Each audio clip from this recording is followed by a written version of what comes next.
welcome back for what could be the very last time from Norway. Certainly the last time on this series on YouTube. Anyway, I thought I'd do this one from, pitch side, being this is our last game of the season. And we've got plenty to catch you up on before we watch that game. Because it's been interesting times here at Bran.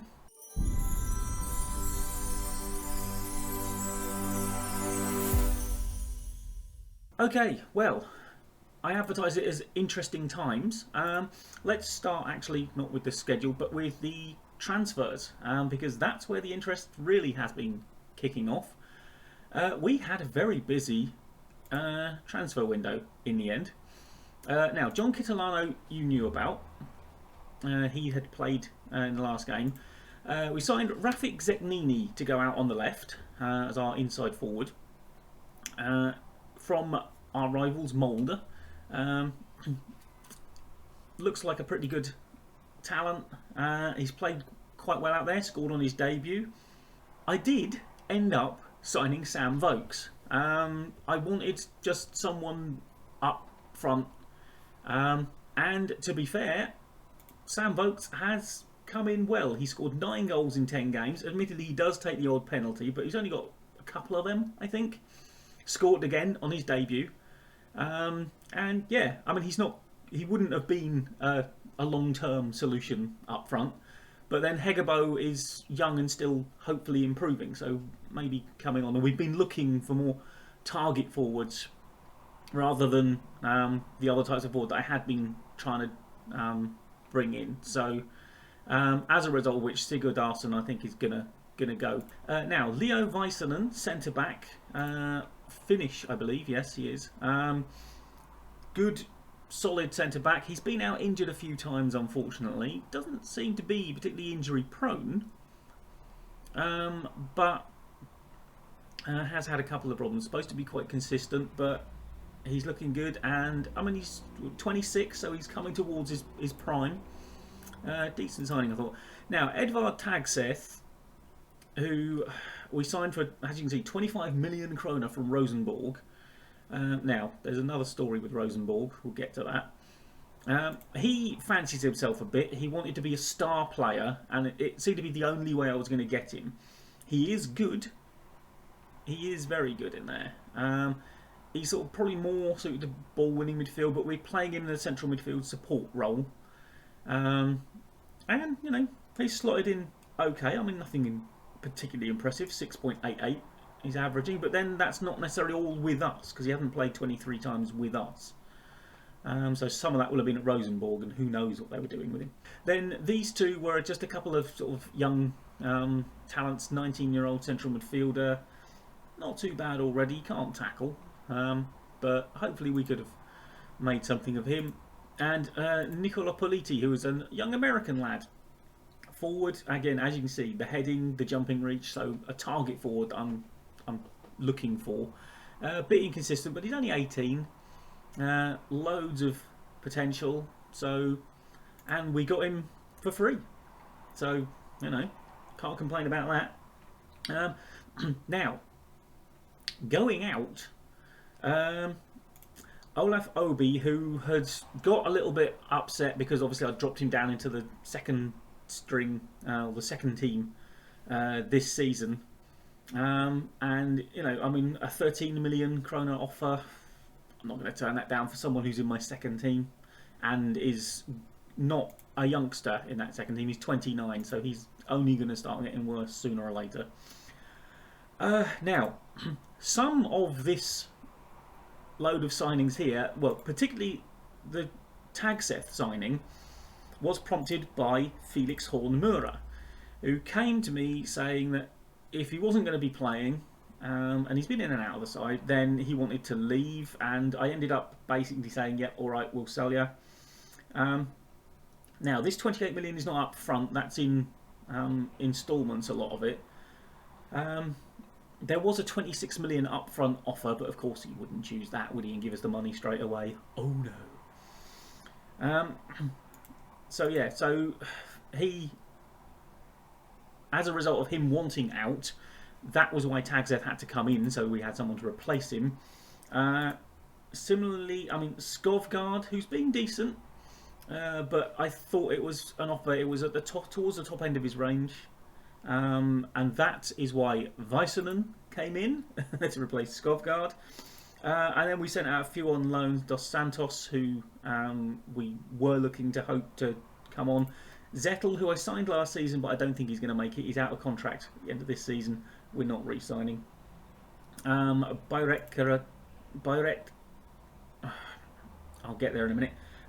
Or Bajrek Tarovic, Alan, let's call him that.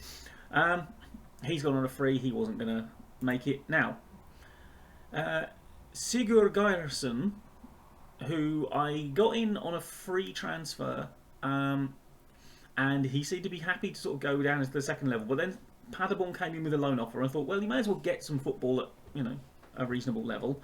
Apparently, they're not really playing him though, even though they said he would be a regular starter when he got there. And then Moberg, who has been a bit of a pain in the arse, quite frankly, and was all bent out of shape and saying he wanted to leave. And then I arranged a couple of transfers for him. He had a choice, a pick of a couple of sides, and then he suddenly decides he wants to stay. And then people, and it was a ridiculous situation. He had decided he wanted to stay. I had people offering for him. It told me he would get upset if I turned them down, so I just said yes, okay, because frankly I kind of want to cash in on him now. He's out of contract at the end of next season, and it's like, well, a lot of them were offering loan deals with a it wasn't even an option, it was a mandatory fee at the end. And so he was telling me he was going to get upset if I didn't let him talk to them. And then I accept the offer, and 2 days later, he's turned it down. Eventually, we got to the point where Farrell Constanza here came in for him, and we are getting 60,000 krona a month for him, and a future fee, as you can see there, of 6.5 million, which is mandatory. So it gets him off the books. We don't have to pay for all of his wages, certainly for the rest of this season. And with Vokes coming in, basically didn't need him. So, yeah, that was that. Now, there was one other, and this really annoyed me. Because I think I can see kind of what they're saying, but I also think what they're saying is stupid. So I had a deal all sorted out. Well, not all sorted out. I put in an offer for this Marcus Henriksson, who, as you can see, is in the Rosenborg starting lineup, plays for them on a regular basis. Not been that great this season, but he does play for them on a regular basis. And there's a debate as to whether we could have afforded his wages, to be honest, but that's not the point that's at issue here. What is at issue is that the board immediately then stepped in and blocked the deal because the fans wouldn't like it if we signed a player from our rivals. And that's like, well, yes and no. Because surely if we sign one of their starting players and therefore effectively weaken them and improve us, isn't that a win-win for the fans? We've stolen one of their best players, improved ourselves, made them worse, can chant about it on the terraces. I don't understand why they would stop me. So I didn't get it. I was very annoyed that they blocked that one. I mean, like I say, probably wouldn't have been able to afford his wages anyway, but that's not the point. That's the transfers. The results on the pitch have been basically, we are the footballing equivalent of a roller coaster. We are up massively 1 minute, we are crashing down to earth the next. I mean, obviously you saw us go out to Estoril prior, which was our season in a microcosm, really. Did really well, all of a sudden collapsed, fell off a cliff. Goal draw with Haugesund, then destroyed Sarpsborg 4-0, Nicholas Castro hat-trick, lovely stuff. And we played Strømsgodset, and I think Olsen Pettersson was out injured for this one, so Torkildsen comes in, plays a 6.1, absolutely awful decision for one of their goals. Came out, could have caught the ball, punched it back into the middle of his own penalty area, and they just scored straight from that rebound. Then Kolskogen, normally reliable, decided to scissor kick the legs from under someone. Blatant sending off, couldn't have any complaints. And then second half, we fought back. Sam Vokes doing his thing. This may have even been his debut. I think it was actually his debut. Scored twice, got us level. And this, I don't know why they have set it up like this, but the default, when you have a throw-in deep in the opposition half, for some reason it was defaulting to leave one man back. I don't know why, but we got caught on the counter, 2-on-1, they scored, and then, I mean, a couple of minutes later they did it again when we had another throw-in. So I changed the throw-in setup, and now we have about 4 people back just in case. Yeah, it was a very annoying game to lose. Having fought back so well, to lose because the game has got throw-in set up to that default was ridiculous. Goalless draw against Viking, then Jerv and Sandnes Ulf. Well, Jerv were doing quite well. And Sandnes Ulf are cannon fodder. Beat them easily. Vålerenga, disappointing, we didn't show up. Hamcam and Kristiansund, again, 2 of the easier teams, we beat easily. Mold, we battled hard. They got, I think this was another one of those things, and I've seen, I think it's Zealand, complain about this. When there is a free kick wide, or sort of out wide, so it's almost a corner but not quite. They sort of, your players will all sort of mark as if it's a corner, but then anyone who's stood on the edge of the box, or even around sort of like the penalty spot, between penalty spot and edge of the box, is just left completely free. And they had a player there, although we did have Bård Finner stood right next to him when the free kick was taken, who then just watched him run about the 3 yards he had to run to get to the ball, volleyed it in, smashed it in, only goal of the game. Bodo Glimt, we battled hard. They are champions by a mile, so a 2-2 draw with an injury time equaliser, Vokes with another couple. I was pleased with that. We have put in a decent performance. A couple of players let themselves down, and then this one fell behind early on. Vokes with another goal, penalty. Zeknini put us 2-1 up. We then, bearing in mind at this point when these highlights were happening, we had like 70% possession, so we're clearly knocking the ball around absolutely fine, no problem at all, until I could see it. At which point we misplaced passes all over the place, gifted them possession deep in our own half, and just let in goals. It was very, very frustrating to watch. And we went down 4-3 in a game that, frankly, we outplayed them, generally speaking, and we probably should have won. And I couldn't even pinpoint really whose fault it was, because half of them played quite well and the other half were... It was just misplaced passes at the worst possible times.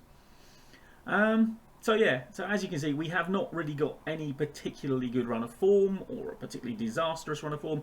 To be fair, these 3 are decent teams. So, I mean, when we played them the first time round, they beat us all 3 of them without us scoring a goal. So this is an improvement in performance, especially as 2 of those previous ones were at home. All of which has left us 11th. We are playing 10th today, so we can climb possibly as high as 9th if Sarpsborg lose. But a win will definitely see us 10th, which, to be fair, is a little disappointing given that we were supposed to be about like 5th in the bookies odds at the start of the season. However, we will see what happens. I've tried to get people match sharp. I've actually even arranged some B-team friendlies, because their season is over, just to get some of these players into it. And I found a little a little annoyance in that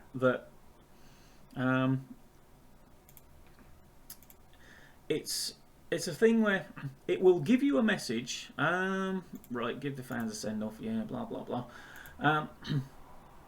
It sends a message to your inbox saying, we've got a B team game coming up. Do you want any of these players to feature in it? And sort of, do you want to set a limit to how long they can play for? And the trouble is, it sort of does that, and then you might not be quite sure exactly who needs to play in the first team game that's normally a day after or something. So you don't want to tire someone out who might end up having to start. So what you can do is go into the squad view and set from there who's going to play. But if you do that, if you do it from the message that it sends you, when you pick them, if you set them to play 90 minutes, it will put them in the starting lineup. If you do it from the squad view, it doesn't. Even if you say, I want them to play 90 minutes. Well, that's a good start. Right, well done, boys. And then they only end up coming on for like sort of 20 minutes at the end or something, if you're lucky. Which defeats the object of playing them so they can get match sharpness, because I want them to play the whole game. So I don't know why it doesn't figure that, oh well, he's made them available for the whole game. No matter where you do it, I should start them then. So for some reason your assistant manager seems to miss that. Right, I'm going to shout some encouragement anyway, because we're not going to be winning even if this goes in, are we?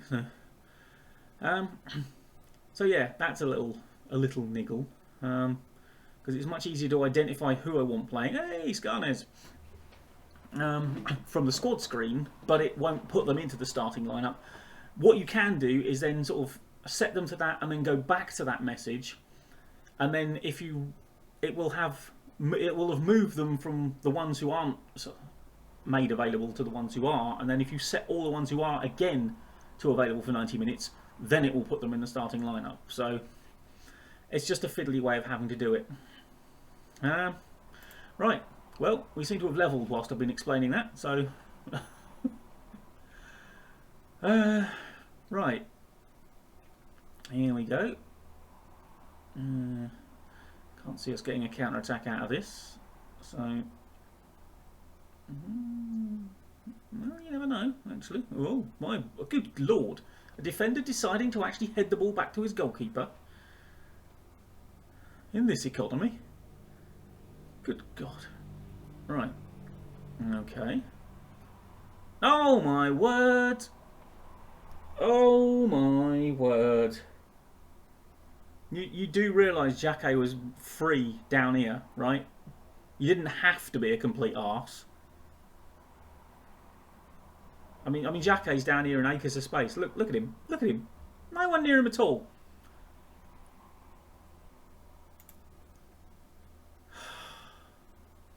Torkildsen could have done that. Don't have to use you for this rubbish, you know.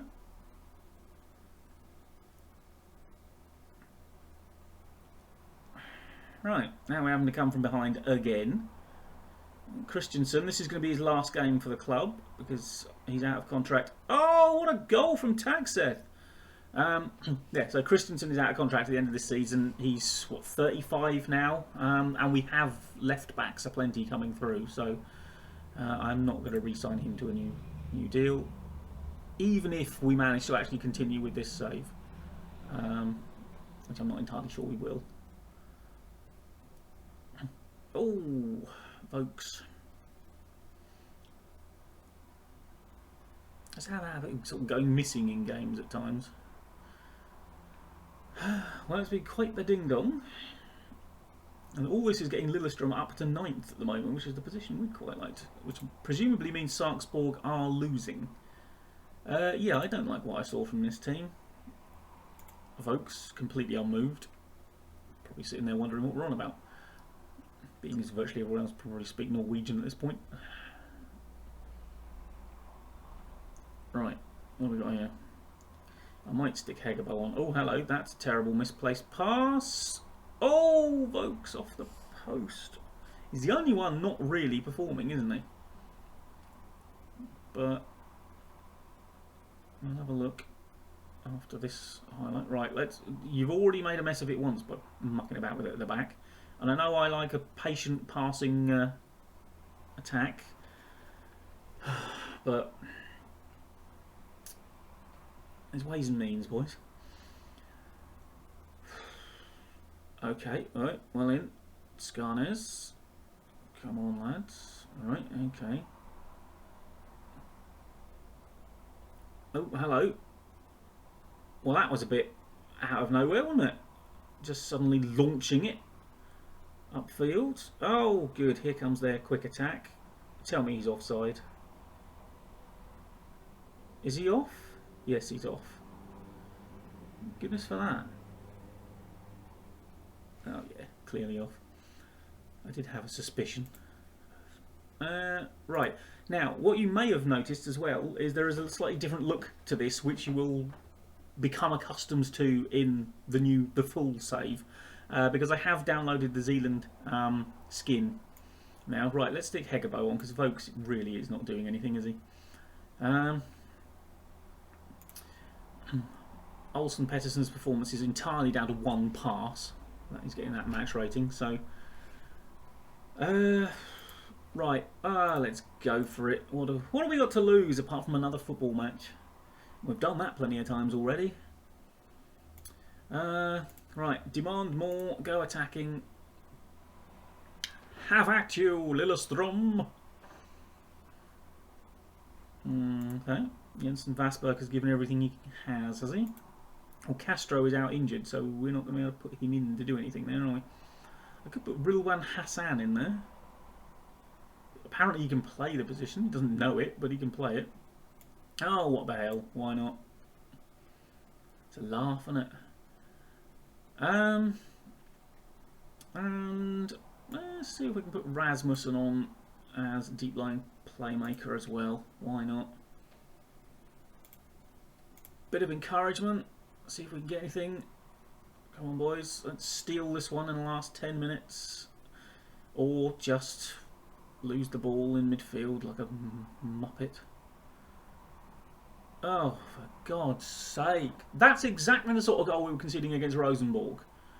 Playing a pass into someone who's not awake enough and then just not doing anything about the fact that they've got the ball.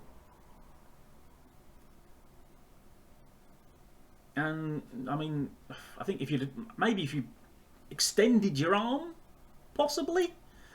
It's just a thought. This is exactly the sort of reason we are not higher up in this league, because we have games like this where we don't really do badly enough to lose the game, but we still manage to find a way of losing the game. And yet, crack on, the referee's going to blow his whistle for you any minute now. Really? What did you foul him there for? You absolute mug. Why are you going back? Catch them offside. They're all offside. Oh, come on. You've won. Get on with it. Thank you. Why the referee didn't just give up and say, all right, I'll just blow the whistle now then and stop this fiasco is beyond me. See, look at that. Look at that XG. Miles better than theirs. Don't know what on earth. Oh, hello. I wondered what was going on in the background there. Right, well, let's get into the dressing room before that freaks me out anymore. Right, yeah, I'm going to thrash my arms about yet again. Yeah, alright, you don't need to worry. You were quite good. You actually scored, Casper. Well done. I mean, that was basically another... Oh, there we go, another picture of a roof. 11th. I mean, we were never in danger of going down, but 11th, boys. If you actually could take points from games you should take points from... And I have signed a new 2-year deal as well, by the way. But I honestly do not know if we'll ever see Bran again. And I know that will be heartbreaking for at least one of you. But, frankly, this has not been good for my heart either. Wow. That's how good we were, people. We got to 8th once. We got into the top half of the table once in the entire season. Fantastic. Well, I hope you've been entertained. I'd be surprised, but I hope you have. Anyway, thank you for joining me for this little trip into Norway, and yeah, look out for the new series, which will be hopefully coming soon. I've still got things to set up for it, and I've still got to work out exactly how I'm going to organise the episodes. But it should be a bit different and hopefully a lot of fun. Fingers crossed I don't get sacked in it.